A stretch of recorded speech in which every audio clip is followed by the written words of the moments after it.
Okay, so welcome everybody to our live monthly group Q&A call. So we're at a different time today, 11 a.m. So hopefully we may have a couple people that can join us. And if not, I actually have a long list of questions that have come through over the last month. So I'll be excited to answer those questions for you. So before we get started, let's say hi to my co-host, my mom, Cindy. Hi, Mom. How are you doing? Hi, I'm fine, thank you. Great. What's been going on for you? Well, I have to say that I was very excited to watch your unboxing video of your new workbook. So I'm very excited about that. I can't wait to see it in person. So I hope everyone will enjoy getting their copy. Yeah, so let me just talk. So nobody else has seen the video except for my mom. So let me tell you about it. So no, it's okay. So probably the newest thing that I want to mention about the accelerator is that I have made a physical workbook for all of the accelerator members. And so if you as of today, I will be putting this in the mail to you, or you may have gotten your copy. You may have gotten your copy if we met face to face. So it's October 2023 right now. So in case, hopefully, there's years to come, people might see this. But so this is going to be my first ever physical workbook, and I will tell you. Let's grab the inspiration for this. Honestly, the thought never really crossed my mind to make a physical workbook before. I have so much online. I typically prefer to do things online. There's downloadable worksheets. There's also fillable PDFs. We're converting everything to fillable PDFs. So I think that in terms of having a workbook that goes with each of the modules, I feel like we're already set there. But then I started working with a coach. I started working with a sales coach named Nikki Roush, and I joined her VIP program. So we do a lot of one-on-one work, and then I'm also in her membership. And she sent me this workbook out of the blue. I didn't even know it was coming, and it just showed up on the doorstep one day. And I was like, oh my gosh, I was like so delighted to have this physical thing. And I don't write in it. I mean, I can, of course, but I choose not to write in it. It's very much a reference manual for me. It's got several of her core frameworks that she teaches in her programs. And I have just really enjoyed having it as a reference. I kind of keep it on my desk. And so I was like, I want my students, my members, to have the same experience. So this is my first ever workbook. It is really in the spirit of Nikki's workbook. It's just my core frameworks. So for each of the 3 pillars, the prove your performance, master your mindset, and nurture your network, I think there's 3 or 4 frameworks or infographics that go with each of those three pillars. And then there's also a section just on coaching in general. So goals, how to kind of set your coaching goals. There's an example of the leadership strengths assessment that I've updated, and also probably one of my favorites, which is the hot wash worksheet, which is about doing your self-reflection for you and your team. So that is headed your way over the next couple of weeks. Give us a chance to get it into the mail to you. But that is kind of the biggest thing. And of course, as you all know, my mom is my primary proofreader and content advisor. And so we were frantically working on that over the previous weekend when I was in New York on vacation. I really wanted to get it done because I launched a group coaching program in person in Knoxville on Tuesday, and I really wanted to have it in hand. So I appreciate you, Mom, for doing all that kind of over the weekend and in the evenings, helping me get that organized. So thank you very much. Yes. My pleasure. Okay, I will take you off of the video now. Actually, you can take yourself off. You can just hide your video if you want to. We were just practicing that earlier. So, oh, you're on mute. I can't hear you. Okay. So the only thing, Mom, just to comment. So if, as everyone knows, if you have questions, you can of course raise your hand and you can ask me those questions live, or you can put them in the chat. And if you put them in the chat, then my mom will just sort of ping me and mention those and read those aloud. So Mom, just mentioning to you that if that does occur, you will have to take yourself off mute, or else I won't know that you're asking a question. So you can keep your video closed, but you will need to come off mute if you end up reading a question in the chat. Just a quick reminder for you on that. So okay, yep. Okay, will do. Okay, thanks.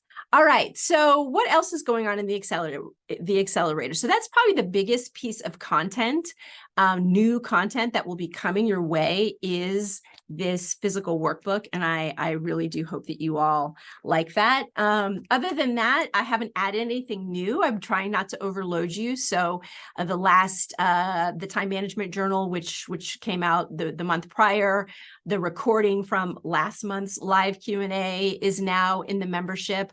And then what I've been doing, and you may have noticed in your weekly email, is rather than keep loading you down with new stuff, I've just been highlighting some of the content that's already in the membership and just kind of reminding you of a few things that are there and making sure that you're aware of those things. And the one thing that I do think is really a premier piece of content that I want to make sure everybody is aware of is the customized, personalized coaching guides that go with your Myers-Briggs personality type indicator. So there is a free way to take that test online called 16 Personalities. And then once you do that, you'll get your, for the most part, Myers-Briggs personality type indicator.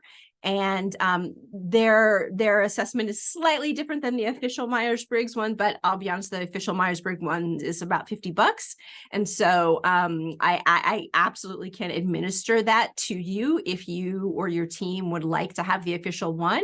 But I think for our purposes, which is really just to kind of get a general idea of your personality type and even the personality types of your teammates and your colleagues, if you choose to kind of do that as a group, which is something that I highly recommend if you are leading a team. It's not only fun, but insightful team building exercise that you could do. But once you do that, then when you do that offline, and once you get your results, then you can look on inside the membership, and we've got just a PDF that's got links to each of the 16 indicators. And then what we've done is just giving you a little coaching guide. So it talks a little bit about your strengths. It talks a little bit about things that you might want to do some development on. It talks about how other people might perceive you. And if, there's probably pieces of that you'll like, and there might be pieces of that you don't think are as effective, and how you can do some adapting. So I think it's a highly effective and maybe slightly different way to think about your development and your goals. So highly recommend that you take advantage of that customized, kind of personalized coaching tool. So if you think about what you actually have in terms of assessments and coaching tools, you've got the leadership strengths assessment, which is my customized assessment. You can go through that. There's an online version that I'm in the process of updating, but you can take it, you'll still get it. There's an online version inside the membership. I've also invited you to schedule a time with me if you want to do that live, and we can just talk through it. I'll ask you the questions and then we can talk through it. That can sometimes be helpful if you read, particularly if you look at the question and say, I'm not quite sure, either not quite sure what she means or not quite sure if my situation, how my situation is related to that. And I understand that everybody's in these unique situations and it's not always obvious how things match up. So if you want to do something live with me, then I have just a 25-minute time slot that you can schedule at your convenience, and we can do that live. So you've got my personalized, highly customized to technical experts like you, a leadership strengths assessment that matches directly to my core 3 pillars framework. And then the other assessment that is available to you inside the membership is the Myers-Briggs, or the 16 personalities, I should say. You take that assessment online for free, and then you come back and you get some interpretation and coaching tools inside the membership. So 2 ways to get some actual diagnostics on your current situation and actual data that you can then use to guide your, how you interact with the other resources and tools that we have inside of the membership to make sure that you are getting exactly what you need. So those are the main new things in terms of content. In terms of members, I'm thrilled to welcome the Oak Ridge National Lab leadership computing team. So we've got a new group coaching cohort that I launched earlier this week. And so they'll be in the membership. They do have a private group that they'll be probably spending most of their time, but you might see some new faces on this group coaching, and you might see some new folks inside the online community. But I'm thrilled to have them joining. So those are kind of the new things inside the membership. Coming up, I think I'm really going to continue to focus on the existing content. So you'll see those weekly spotlights in your email. And I don't, as of right now, don't have any plans to put anything new on the membership, but I'm gonna get these out to you. So be on the lookout over the next couple of weeks for your actual workbooks to come through. So I'm excited about that. Okay, so now I am just going to launch into the questions. I've actually got a lot of questions that came through over the past couple of weeks. So I'm just going to tick through those. And again, if there's anybody that wants to ask a question live, you can always do that either by raising your hand and coming off of mute and asking the question live, or you can put something in the chat and then we'll grab it from there. So okay, first question is, says, Angelique, you talk a lot about networking, but how can I reach out to people and ask them to be in my network without looking like I'm selfish or just out for myself? And so this is a great question. I will tell you that when you're new to actually proactively reaching out to people and networking, it can feel a little bit uncomfortable. And so there's a couple of things that I want you to keep in mind. So first of all, when you reach out to people, always make sure that you ask them if you can help them too, right? So once you've had that, in that initial engagement, you can set the tone for your relationship that it is not just a one-way street. You didn't just reach out because you needed help or you wanted to learn something from them, but you truly do intend this to be a two-way value-added relationship by asking people how you can help them.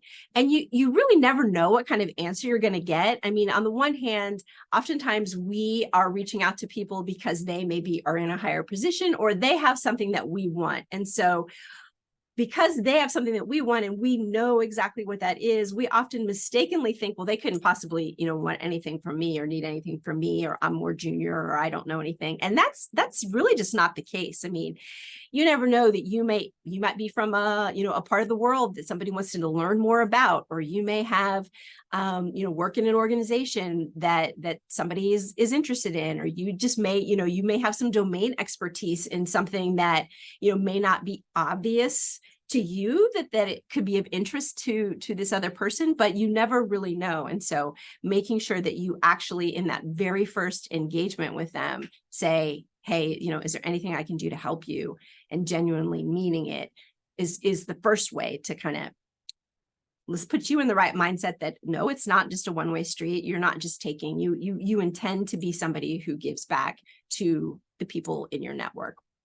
And then after that, nurturing your network on an ongoing basis is another thing that you can do to make sure that you are not feeling yourself like you're being selfish, but also you're not being perceived as somebody who just like, I suspect the fear is you don't want to reach out to people every once in a while and have them be like, oh, not this person again. Every time they call me, they need something. So we don't want to be that kind of person. So, ways that you can nurture your network are to engage with them on social media. So if people are, posting content or whatever, make sure that you're following that, you engage with it, you share it, etc. That kind of lets people know that you're you're there and you think what they're doing is value added. You can, if you come up with information that you think might be useful to them, you can just forward along an article, forward along, a blog post. The key there when you do that is to not ask like, what do you think? Or how did this go? To just truly just make it a give, because there is some semblance of needing something if you try to turn it into a dialogue. So just give it out, say, hey, I saw this, I thought of you, hope you find it useful, take care. That's it. That's all you have to do. And then that lets people know, oh, they're thinking of me. Oh, this is, may or may not be useful. You may or may not get a response, but again, it's just sort of adding to that bank, adding to the relationship bank, yes, I would say. Congratulating people on promotions, things like that are ways you can do that. And then ultimately, I would say the thing that, particularly as people get higher up in organizations or more influential, one of the most important things that you can do for them is to introduce them to other people. And so as you're starting to be proactive in building your network, make sure that you are intentionally having an open network, meaning you're making introductions for other people. There is a little bit of an etiquette around that I just want to point out. So in particular, if somebody is substantially more senior than somebody you're thinking about introducing them to, then it is a courtesy to ask if it's okay, right? So can I say, so what I do, so for example, I'll just give you a very concrete example. I'm working with an entrepreneur, I work with several entrepreneurs. I'm working with an entrepreneur who needs a little bit of investment cost share in order to go after a big grant that is available here in Tennessee. And so I know lots of investors, I know a lot of venture capitalists. And then there was one in particular that I thought their investment thesis could actually match up with this entrepreneur. And so I thought maybe that could be a good connection. But from an etiquette standpoint, I just don't want to say, hey, can you talk to this entrepreneur and maybe invest in them? I didn't do that. What I did was I reached out to the investor and I said, may I make an introduction? This is the person. This is the reason why I think you two, I think you can help him. Would you be willing for me to make an introduction? And he came back, most 99.9% of the time, people like, yeah, sure, no problem. And so then I did that. Then he said, sure. And then I immediately did that. And I made that email introduction.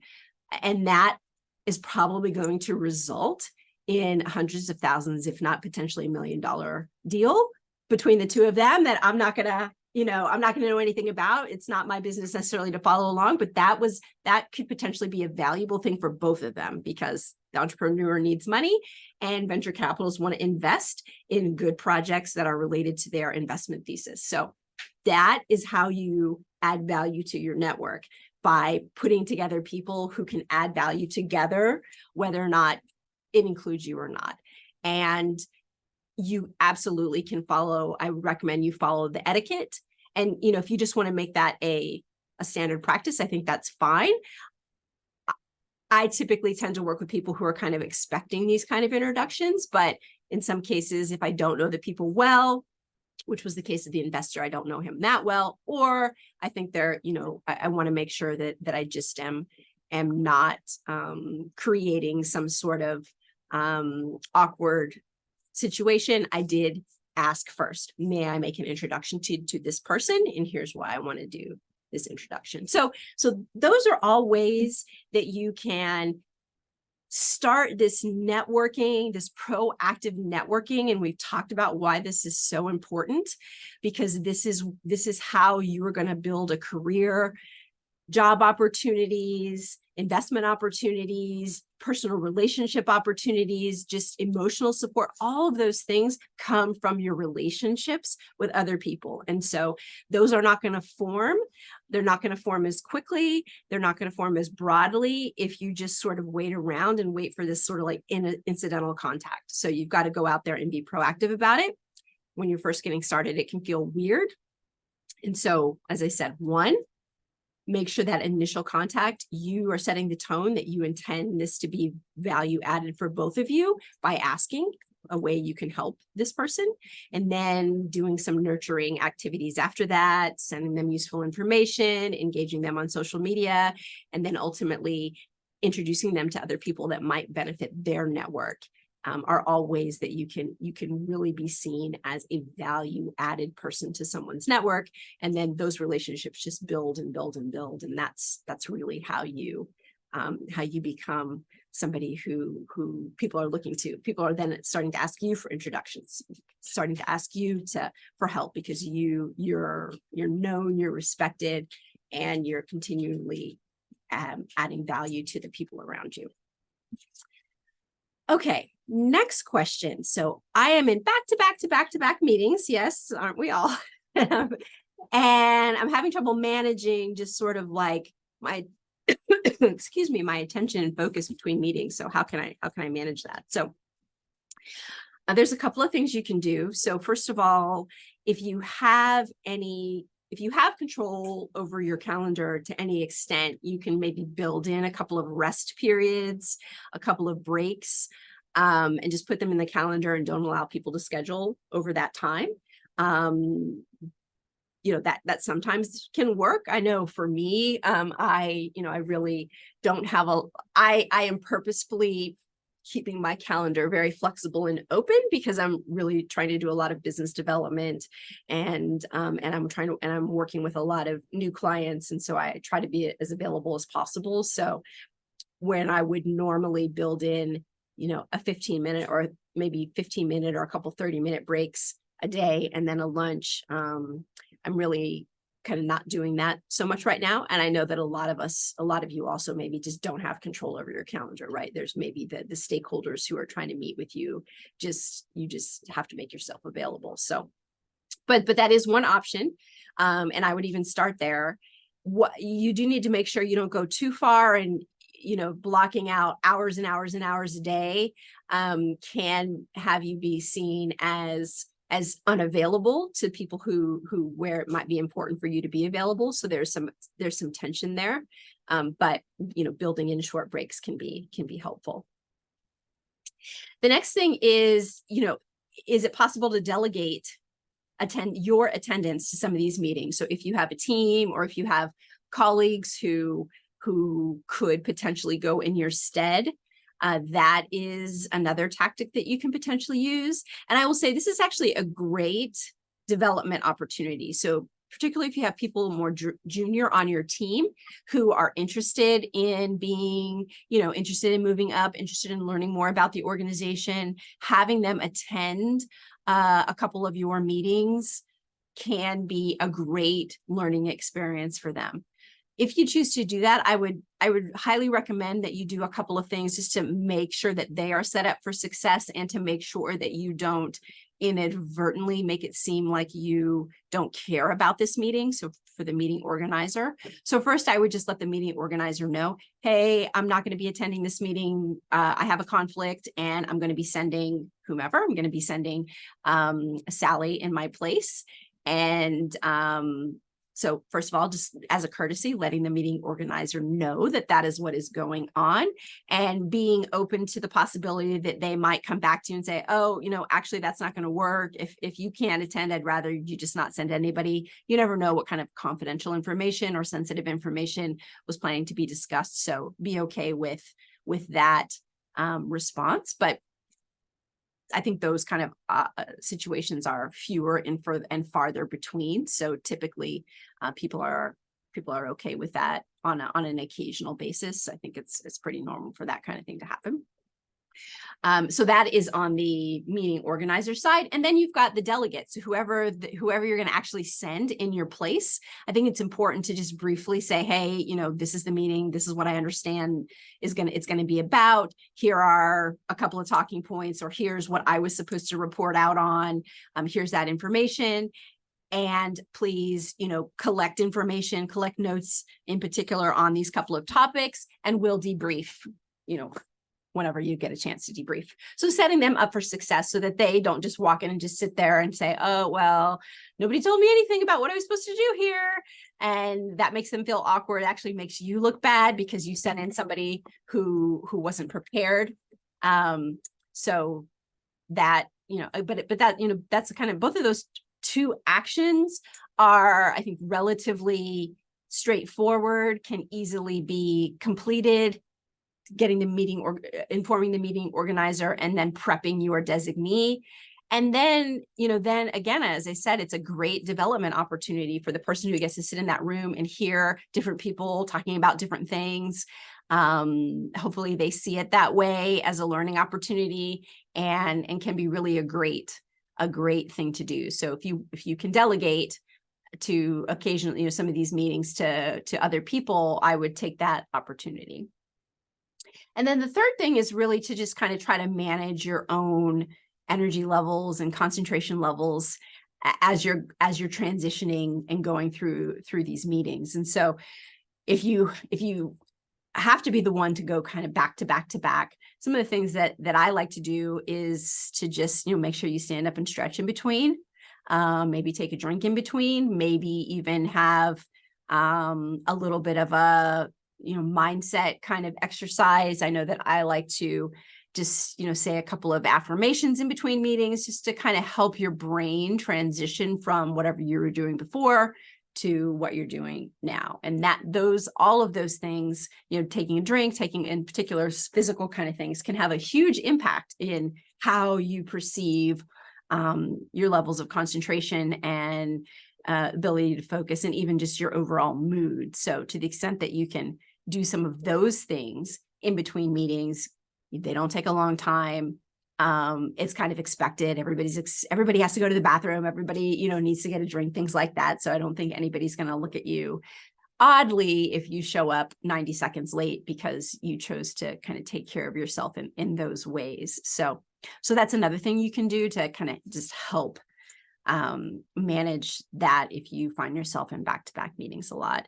And then the last thing, it's not so much while you're in the meetings, but I do think it is important to put some time on your calendar just to debrief after those meetings, just on your own. Like, okay, so if I've had 6 meetings today, then, what were the major takeaways? Can I just kind of summarize those? What were the major takeaways? What were my action items? Just making sure that you don't miss those things, because oftentimes it's something we might do right after a meeting and have a chance to put it in whatever capture system we use to capture our tasks, and make sure those get processed and actioned upon. And so we don't want to lose that if we didn't get a chance to have our normal way of doing it because we were stuck in meetings all day. So those are my tips for how to manage back-to-back meetings. So this is not so much a question, but I just had something happen yesterday. It's around executive communication. It's on the topic of executive communications. And I really wanted to share this with you all. I've talked about it in the past, just around making sure that you manage your time well when you are dealing with executive briefings. And so I was just in a situation where somebody didn't do that. So I sit on the board of 3 nonprofits. And so I was in a board meeting yesterday, and the person who's in charge of the organization was giving us our monthly updates. And as these meetings go, and as lots of meetings go, there was a topic that had a lot of discussion. So he was starting to be pressed for time. And so he tried to corral us and say, okay, let's move off from this topic and keep going down, his agenda, which we did. And then 90 seconds before the meeting ended, he says, oh, by the way, we're short tens of thousands of dollars in our budget, and I desperately need the board's help to help me go out and fundraise over the next 60 days. In order to make sure that we can pay our bills. And I think it's safe to say that most of the board were at the minor annoyed with the whole thing, and or somebody like me who was really very, very angry. not so much because of the budget shortfall, because budget shortfalls happen, particularly in nonprofits. And, you know, if you're in the US, you may be following, you know, giving, everybody's wallets are tighter right now. And so, and discretionary giving is being challenged right now, and corporate giving, all those things are being challenged. So we kind of, that part wasn't the part that made me angry. The part that made me angry is that he buried the lead. And by that, I mean, he waited till the end to give the bad news. And to me, that is something that is just a no-no. And I've talked a lot about this in my own recommendations on executive briefings that many of you all give. But it really makes the executives annoyed, because one, it doesn't give us enough time to really have a decent discussion to try to help you solve the problem. And two, it just kind of comes off as, I don't know what the right word is. I don't know if it's cowardly, maybe a little bit of a strong word, but it comes off as you didn't want to tell us this. And so you sort of held off to where we couldn't really question you on it and maybe challenge you on it. And that's just not, that's not the way that I expect leaders to position themselves. So the preferred way is really to open your meeting and to say, hey, I want to let you know that, we have a challenge here. Here's my agenda. And the first thing on this agenda is I want to let you know about this challenge that we have. And then you talk through what it is. And if that takes all the rest of the meeting for the leaders that are there to support you to figure out what they need to do to help you solve your problem, so be it. The rest of your agenda will get covered in a different way, or you can send your slides or whatever. But yeah, I definitely encourage you to just be forthcoming and open about the challenges quickly. Say it clearly. Don't try to, obfuscate. Don't try to bury it in a bunch of words, and also don't try to bury it in a bunch of time, meaning putting it at the end. That is to me just a not strong leadership behavior. So I just, yeah, they said it happened yesterday. It happened late. I ended up being late to pick up my kids because of it. So I mean, it just piled on, like my annoyance with the whole thing just piled on. And so since I still have that in my mind, I figured I would just share that with you, because I think it's really an important leadership behavior that you need to understand how, the people, your board, your advisors, how we perceive that kind of behavior. And I mean, and let's face it, the truth is you could end up getting yelled at for an entire hour if you do that, if you do it that way, right? If you have an hour-long meeting and you come in with really bad news, yes, it's entirely possible that your board of directors or whatever, your advisors spends that whole time questioning you and challenging you. And that can be extremely uncomfortable. And it's the right thing to do. It is the right way to let your leaders know that you are having a challenge and that you need their help. And it signals that you are forthcoming and bold and willing to take the criticism in whatever form it might take. So I would encourage you to do that. Okay. Next question is about time management. So I just did a workshop on time management for one of the CEOs that I coach as an executive coach, and he brought me in to do some time management with his team. And they had tons of great questions. But one of the things that they brought up is there's this tension between taking time to actually plan out your tasks, plan out your action item list, think through, okay, how long is this going to take? When's the best way to do this? What are the resources and tools that I need to do this well? Which is first of all, planning. That is something that I recommend. That's the best practice, is to really, particularly for complex tasks, multi-step tasks, to think through some planning. But then there's tension. There's some tension between, okay, how much time do I spend planning versus just actually doing the thing? What if I just did it? If I just start working on it, then I feel like I'm actually, especially if I'm action oriented, if I'm action focused, I feel like I'm being more productive if I'm actually doing the work as opposed to this other thing, which is planning. And I thought that was a really great way, first of all, to think about it, because I personally hadn't thought about it quite in that way. I really just thought of getting stuff done as a two-step process. There's planning and there's executing. And, you know, again, anything I'm going to do that's complex, I'm going to have those two steps. And I never really resisted the planning phase, I would say, quite so much as some of the folks in this room did. And so I thought it was really a great discussion that we had.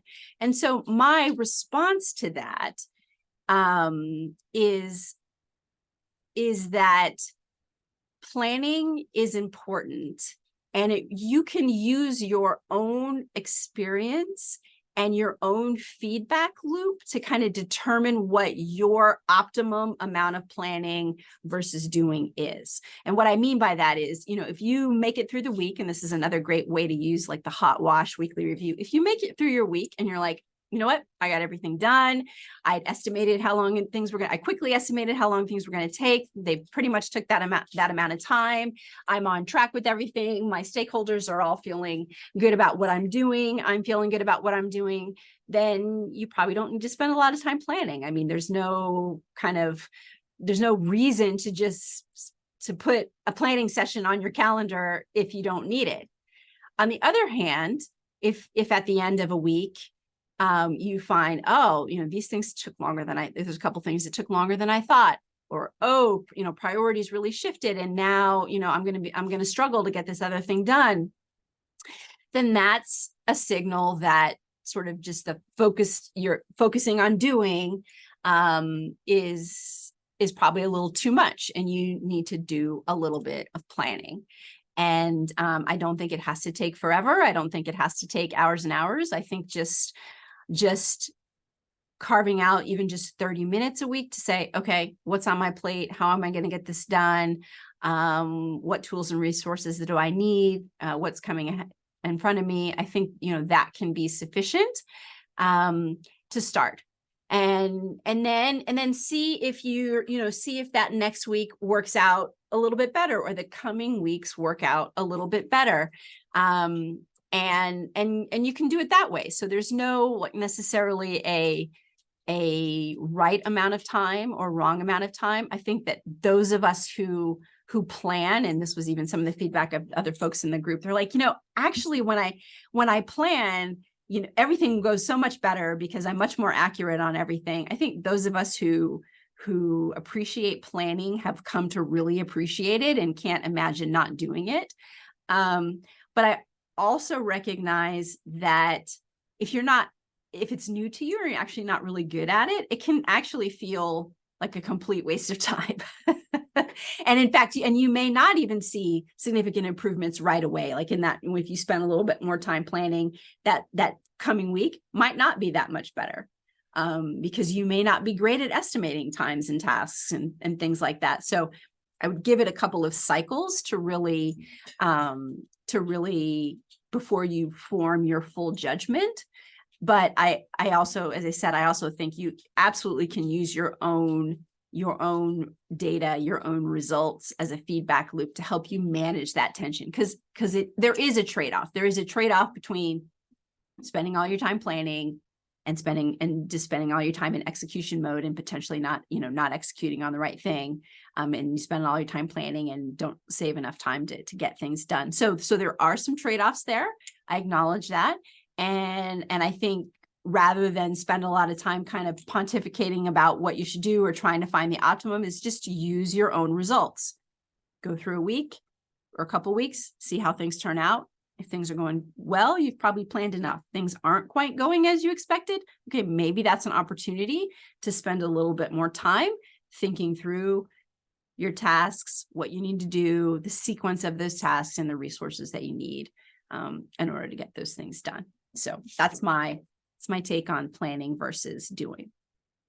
And then the other thing we talked about in that same conversation, which I thought was they saw as a really important takeaway, so I want to share it with you.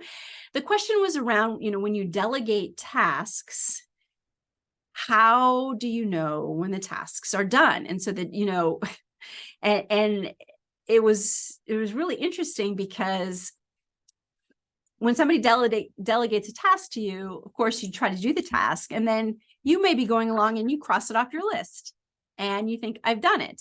Well, the person that delegated the task to you actually is waiting to know whether or not you did it. It's not always obvious that you completed the task and that you've moved on. And so what we talked about was really how, if somebody delegates a task to you, you have not only the task, but you have the communication of the completion of the task. And some of us do that verbally. Some of us will send an email. Some of you are probably using, task actual systems where you may move it from, left to right, just to pending to completed, or it changes color, or you're using some sort of online visual management system. But it's really important that you take that last step. Otherwise, your leader, it's really an open loop for them. It's actually still on their to-do list, even though it's off of your to-do list in your mind because you've done it. So really doesn't get completely off the books per se until you've communicated in whatever way that your organization does that communication, that you've communicated that it's been completed. And so we definitely don't want to have a bunch of people going around waiting like, okay, did they do it? Did they not do it? I have no idea. So when you're doing a task, if somebody's asked you to do something, make sure, okay, you do it. And then you communicate that final step of the fact that it's completed to them. So that was another important kind of time management thing that we talked about. Let's see, where am I at? Okay, so we want to talk a little bit about, the question is around how to help, again, I'm going back to investors, but how to help investors better understand my technology. So if you've got a pitch deck that you're working on and you have a complex technology, which pretty much, many of you are in the hard tech space. So you have a complex technology and you're trying to figure out how you can communicate this in your pitch deck. So there's two things that I recommend that you think about. So one is something that I just call the kind of like bridge. It's basically an analogy. But if you can take your technology and think at a very high level what it's kind of like, how it relates to something out in the real world that more lay people have access to, that can really help people understand your technology. So you'll find in the venture capital world, there are tons of technologies that are like the Uber for this, or the Uber for that, or it's the Spotify for this or that. And so they're kind of trying to say our technology, which is about something completely different, is utilizing the same kind of framework that Uber and Spotify and other things, other kind of known entities are using. And that can be a way to help people kind of better understand your technology. So to the extent that you can come up with one of those, that can be really, really helpful. And it's also makes it easy just to talk about. So you have your slide deck, your pitch deck, great, but also even just in networking events and things like that, just as your initial introduction. So it's like your elevator talk. You're quickly like, oh, I'm working on this technology that's kind of like, and you talk about how it's kind of like something that people know about and understand. And then that just invites people to ask more questions. And then on your second or third or fourth question then you can start getting to more of the technical meat of things. But if they don't understand the initial framework, then they're going to get stuck. Now, the second thing, and this is specific to the slides themselves, and that you really need to be very careful about not introducing new terms and jargon throughout your slides. So you really need to, and I highly encourage you to do this, not on slides first. So do this on a whiteboard or do this on a piece of paper, but your units of measure, your terminology for probably things to you that seem very basic. You need to use those same units of measure and those same jargon and descriptors all throughout your presentation. So for example, I'll give you an example of somebody that I'm working with now. Their technology is actually helping to solve a supply chain issue in the metals industry.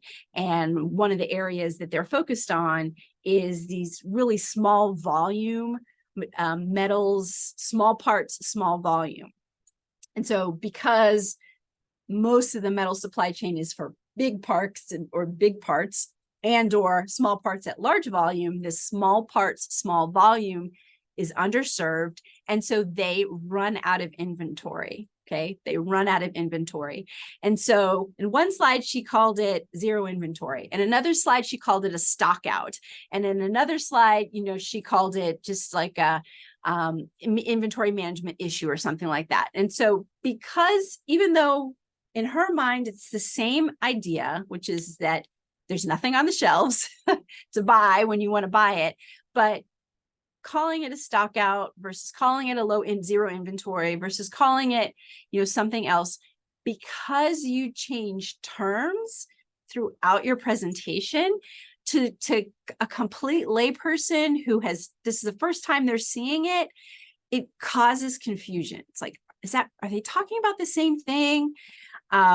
Also with another example of things that, are you talking, when you're talking about time, you can be talking about lead time. You can be talking about cycle time. You can be talking about, the time to regenerate something. You can talk about, so anytime you're talking about time, you need to be very clear on what it is and preferably keep it completely consistent throughout this, 20-minute slide deck that you're, these 6 slides or whatever on this 20-minute slide deck that you have.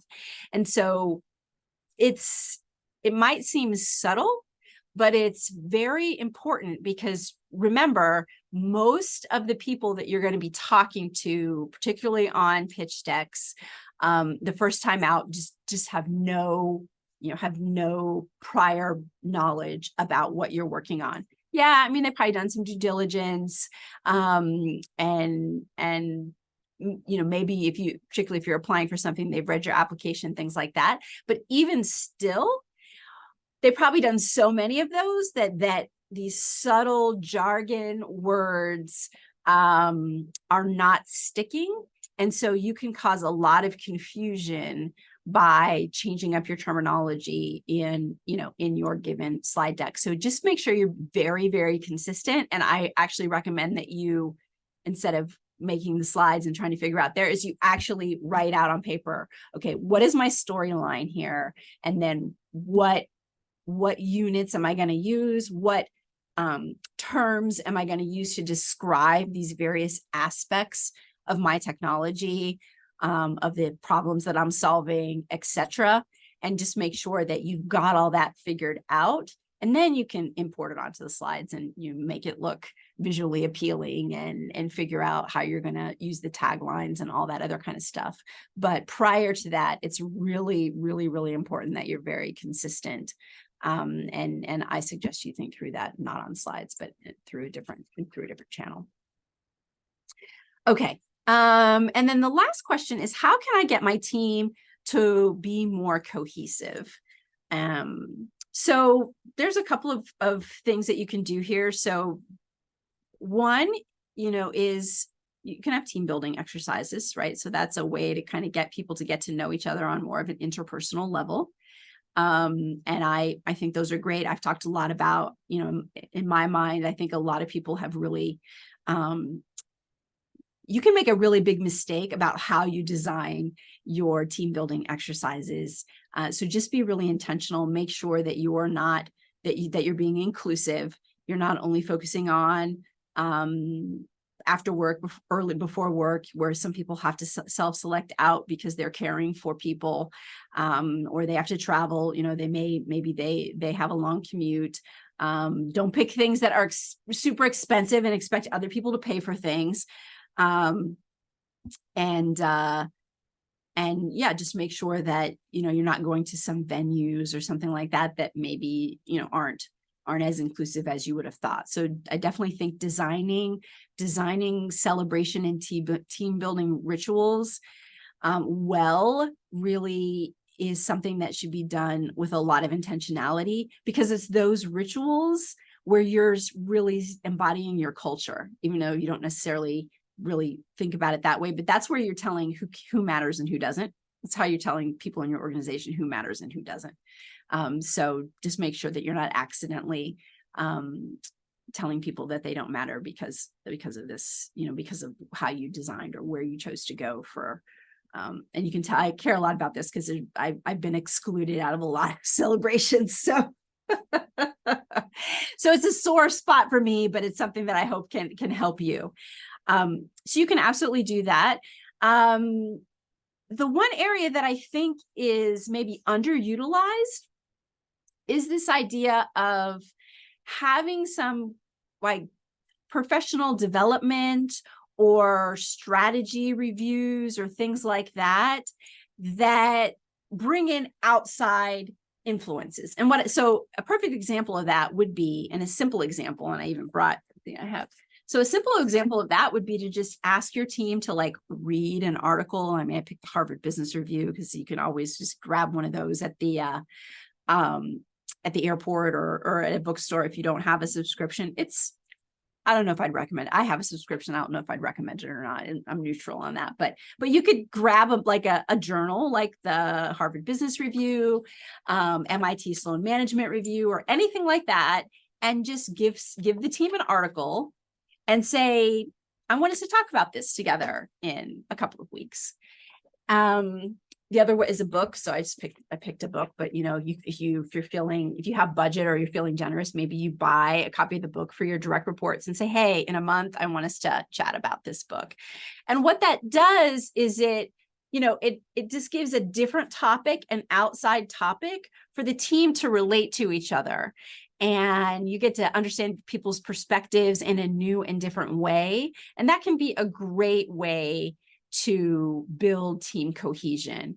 I wouldn't call it a downfall at all, but one thing you need to be aware of is facilitation. So if you're going to bring everybody back together to kind of talk about this outside thing, just make sure you're intentional about how you facilitate that discussion. Make sure you're engaging with everyone. Make sure you're acknowledging people's input and feedback, doing good paraphrasing, and making sure you're saying good point, things like that, because again, you don't want to turn something that should be a positive into a negative by excluding people inadvertently. But I think that's a great way. And I used to do those like on a quarterly basis. I would find, an article or something and say, hey, let's read this article and then tell me what you think about this, or tell me how you think this relates to, to your team or whatever. And groups appreciate that. And then the other thing you can do is maybe bring in somebody outside. So bring in an outside speaker. So plug for outside speaking, because that's what I do. Bring in an outside speaker, and not just to say, have them come and speak. And then, maybe you say, okay, I'm going to leave or something like, the leader's going to leave, and just have somebody come in and speak to fill a time slot. It's not that. It's more to react to their what they have to say. And then if you can, maybe find somebody who is willing to facilitate a conversation with your organization. And I'll tell you, that's something that I have been asked to do a couple of times, and I hadn't really thought about it before, but I'm getting really interesting feedback from the leaders, good, positive feedback about that. And one of the things that I did that I highly recommend you do, and you don't have to hire me to do it. There's tons of people who can do this for you. Well, one of the things that I did was I came in and gave a seminar, a 1-hour seminar on leadership. But then, and this is probably the more important part of what I did, then I facilitated a panel discussion with people from the organization. And I said, okay, talk about how each of these things relates to your job and your career progression and the way things are here in this organization. I've done that a couple of times, and it has really been helpful to the organization. The feedback that I've gotten is, yeah, I mean, you have great tips, Angelique, you have great leadership perspective. And I think, as the leader, I got more out of the interactions that my team then had with each other on what you shared. And so anytime you can bring a third party in, share some new ideas, so you can have the third party come in physically, you can have them beam them in virtually, or you can read their content and just get those outside perspectives, and then have the team engage in that way, is a great way to interact in a new way and to build some team cohesion. Because I will tell you, and this is just the workshop I just did on time management, I heard so many of them say, oh yeah, that was, I mean, they're talking to each other. Oh yeah, that was a great idea. I want to learn more about that from them. I mean, they wanted to learn more from me too, but now you've learned something new about your colleague that you didn't know before because of this sort of third party external point of views that were brought in. So as a leader, I really recommend you do something like that quarterly. Again, books, journals, bringing in a speaker. Those are all ways that you can just introduce this third party content. Of course, it's related, right? I mean, time management, developing good habits, anything in Harvard Business Review. I mean, you could just say, hey, read this article, and then let's all talk about, how we think AI, just pick this one, how we think AI is going to interface in our business, but also in our teams or in our daily lives and things like that. And then just have a conversation, and you'll learn some new things with each other, and you'll interrelate with each other in new ways. So that's how I think you can actually build team cohesion. Absolutely do your external stuff, do your parties, do all of those things. Obviously work together. You guys are working together on a day-to-day basis, but then there's this middle path of maybe doing some team building around some third party work-related content and facilitating discussions around that I think could be a useful way to build team cohesion. So, okay, gosh, I have lots of questions. I even have more questions, but I didn't get to them all because we're out of time. Okay, so yes, that will conclude this month's live Q&A. So again, thanks for bringing in all of these questions, and we'll get the replay out to you shortly, and we'll see you next month. Okay, thanks everybody. Bye.